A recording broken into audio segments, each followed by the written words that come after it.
안녕하세요. 반갑습니다. 시장이 상승은 짧고 하락은 길게 이어지면서 투자하기 어려운 시기입니다.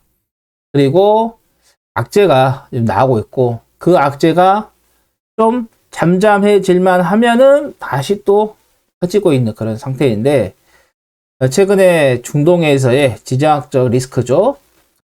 하마스 정권이 이스라엘에 미사일 쏘면서 많은 인명피해가 발생을 했고 그러면서 이스라엘이 전면전을 지금 하고 있는 상태인데 미국이 가운데서 중재 역할을 하려고 해도 쉽지가 않은 것 같습니다.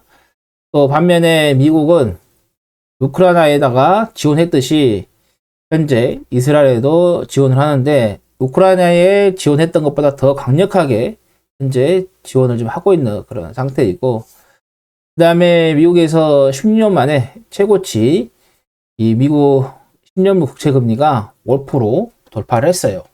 이게 2007년 이후에 가장 높게 나오고 있는 상태인데 이 10년물 국채금리가 이제 기준이잖아요. 이게 하락을 해야 되는데 계속해서 상승의 위치에서 놀고 있다는 것은 경제가 나쁘지 않다라는 것을 신호를 좀 주고 있는 거죠.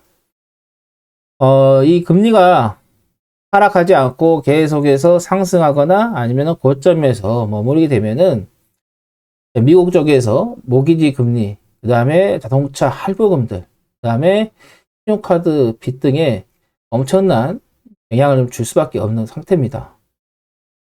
금리가 내려와야 부동산 시장도 살아날 것이고 자동차 할부금도 금리가 낮아야 쉽게 자동차를 구매를 할 수 있는데 그럴 수가 없는 그런 상태이고 뭐 신용카드 같은 경우도 카드로 이런 것들도 이자에 영향을 받을 수밖에 없는 상태이다 보니까 전반적으로 금리가 오르면서 저성장 쪽으로도 갈 수도 있는 그런 상황입니다. 지금 상태에서는 저성장에 대한 이야기는 확실하게 나오진 않지만은 금리가 계속해서 이 고점에서 놀게 되면은 저성장으로 빠질 수밖에 없습니다. 그렇게 되면 나중에 또 이제 경제에 대한 침체에 대한 이야기가 좀 나올 수도 있는 그런 부분이고요. 근데 미국 정부 내에서도 인플레이션 부분에 있어서 살짝 둔화가 되는 그런 부분이 있지만은 본인들도 확실하게 장담을 하지 못하고 있습니다. 그러다 보니까는 파월 의장이 오버한 이야기를 지금 하고 있는 거죠. 자기들도 지표를 보고 판단을 하겠다. 지표보다도 먼저 앞서서 선행을 해서 어떤 정책을 펼쳤는데 그게 성공을 하면 괜찮은데 성공하지 못한다고 하면은 주식시장뿐만 아니라 미국 국가에 대한 운명까지도 걸릴 수 있는 부분이기 때문에 그래서 섣불리 판단하지 못하고 있는 것 같습니다. 이런 악재들이 빨리 해결이 돼야지만이 주식시장이 안정을 찾고 이 추세의 바닥이 나오고 상승으로 추세가 바뀌는 그런 시기가 와야 되는데 지금 현 시점에서는 쉽지가 않은 것 같고요. 일단은 국내 시장의 주가의 흐름보다는 미국 시장의 주가의 흐름이 어떠느냐가 더 중요합니다. 그래서 지난 방송에서는 국내 지수를 가지고 이야기를 했는데 지금 시점에서는 미국 시장의 지수가 빠르게 안정이 되어야지. 특히 필라델피아 반도체 지수 그리고 나스닥 그다음에 S&P 500 제일 중요한 것은 어떻게 보면 나스닥이죠.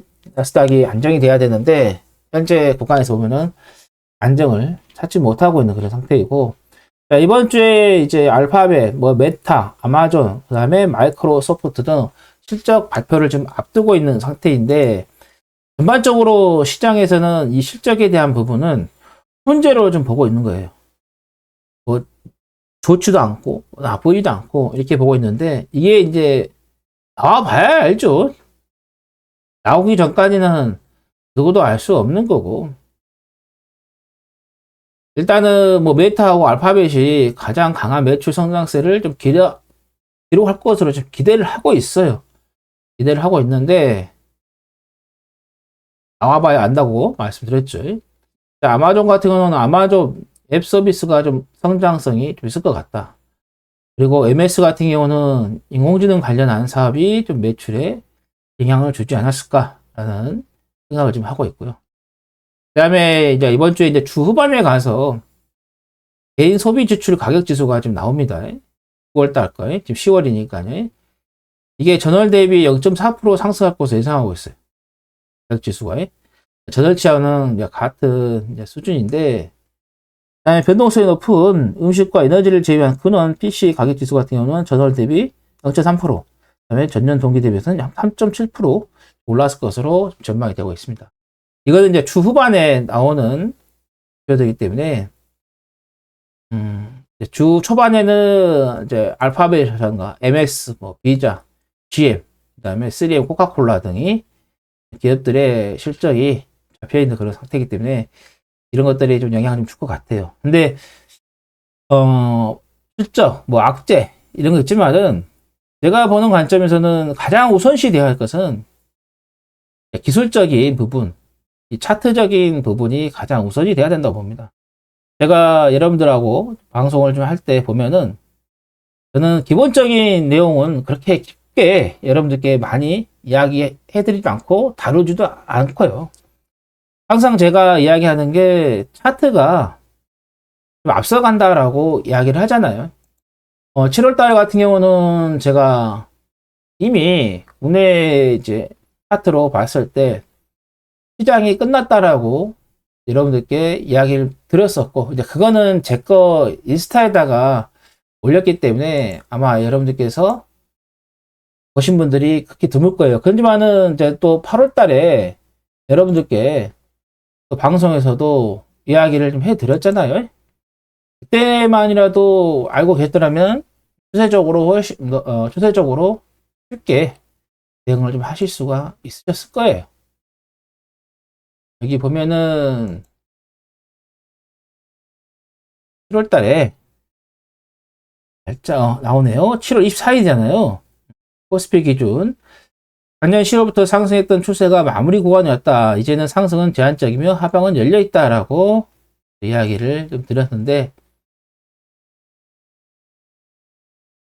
국정 지수로 보면은 여기죠. 7월 24일이니까 이 정도 되죠. 이날입니다. 7월 24일.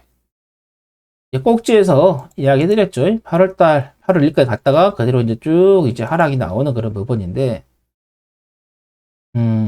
지금 상태에서는 국내 시장보다는 미국 시장의 이 나스닥 지수가 빠르게 안정을 찾아가줘야지만이, 그러게만이 국내 시장에도 안정을 찾아가는데, 자, 나스닥 같은 경우는 7월 19일이죠.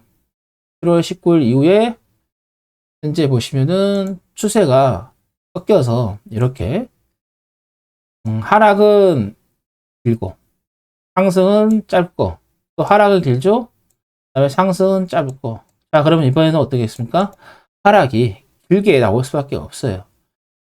그러면은 지금 상태에서는 어떠냐? 좀 더 하락세가 와야 된다. 그래야지만이 국내 시장이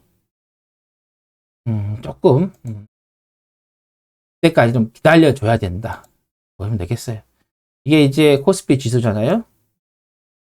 이제 코스피 지수고, 그 다음에 이제 미국 이제 나스닥 지수가 되겠는데, 참 아까운 게, 우리가 이제 9월 27일까지 장이 열리고 추석 때 쉬었다가 10월 4일 날에 이제 시작이 됐잖아요. 자, 여기 보면은 9월 27일에 나스닥이 안정을 찾아가고, 그 다음에 한번 M8 주고 이렇게 쭉 올라갔잖아요. 그러니까 미국 같은 경우는 우리가 이제 추석이 없는 동안에, 우리가 추석 쉬는 동안에, 미국 추석이 없으니까요. 그 사이에 이렇게 쭉 며칠 더 올라갔는데, 우리 너무 짧게 올라갔어요. 기간이 너무 아까운 거죠. 우리도 추석이 이때 없었더라면 나스닥만큼의 그 기간 정도의 반등이 나왔을 텐데, 그러지 못했다는 게 좀 아쉽습니다. 그래서 지금 상황에서는 미국 시장이 안정을 찾아야지만이 국내 시장도 안정을 좀 찾아간다, 이렇게 보시면 되겠고, 결론을 말씀드리면 미국 시장은 좀 더 하락세가 나와야 된다. 제가 이제 하락세가 나오고 나서 돌아가는 그런 흐름이 나오면은 추세라든가 또 반등이라든가 이런 흐름들이 나온다 하면은 말씀드리도록 할게요.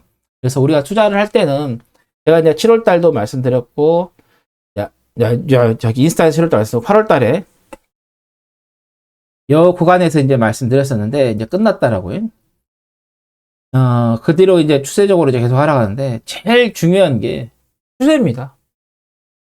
이걸 보고 추세가 계속해서 하락으로 이어질 것인지, 아니면 잠깐 파동에서 조정이 나올 것인지, 짧게 조정이 나올 것인지, 그걸 봐야 되는데, 제일 중요한 게 제가 추세라고 말씀드렸어요.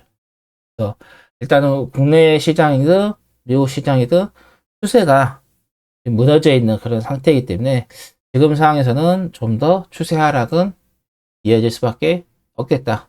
나중에 이제 추세 하락이 거의 다 왔다, 아니면 바닥 부근이다 하면은 그때 제가 이제 추세 하락은 이제 마무리 찍고 상승으로 돌아갈 수 있는 그런 시점이다라고 이렇게 말씀을 드리도록 하겠습니다. 그래서 지금 상황에서는 여러분께서 보수적으로 접근을 하셔야 된다는 거 말씀드립니다. 그래서 지금 상태에서는 과감하게 하시는 것보다는 보수적으로 접근을 좀 하시는 게 맞겠다라는 거 말씀드리겠고, 저 같은 경우는 이제 올 초에 이제 3월 달에 이제 이 해외 선물 단기적인 매매를 좀 했었어요. 그러다가 이제 4월 달에 이제 들어와서는 그냥 롱 포지션으로 쭉 갔다가 여기에서 하락했다 이렇게 반등이 나왔을 때 이제 추세가 이제 끝나버린 시점에서 여기서 정리를 하고, 다음에 여기서 이제 제가 이제 몸이 좀 안 좋아가지고 눈병이 심하게 왔었잖아요. 뭐 대응을 할 수가 없었고, 자, 여기에서 그냥 잠깐 반등이 나오는 구간에서 선물 시장 들어가서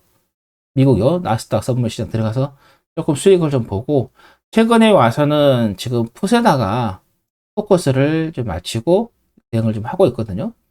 그래서 지금 한 1200T 정도 면은 수익을 좀 나고 있어요. 저 같은 경우는 조금 더 하방으로 좀 갈 것으로 좀 예상이 돼서 시장은 하방에다가 베팅을 해가지고 좀 끌고 가고 있는데, 그래서 이제 한 번에 들어가지는 않았고요. 이제 분할로 해서 조금씩 이제 그때 상황이 좀 봐면서 들어갔던 그런 상황인데, 여러분께서 만약에 대응을 하실 거면은, 지난번에도 제가 이야기를 했던 게,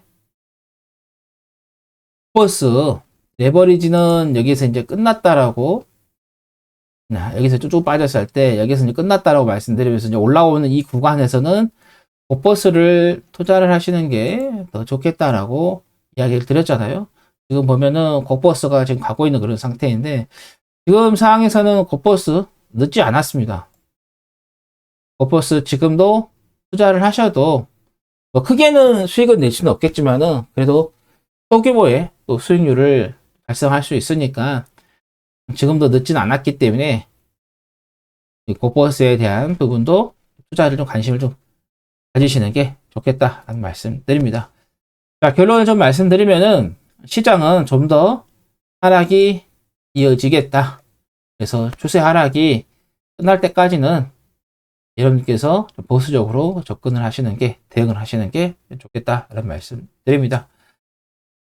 자, 방송은 여기까지 해서 마감하겠고요. 또 다음 방송에서 찾아뵙도록 하겠습니다. 자, 뭐 구독, 좋아요 눌러주시고요. 또 알림 설정하실 분들은 설정하시고요. 방송에서 이야기하는 내용은 제 주관적인 이야기다. 참고만 하시라는 말씀 드립니다.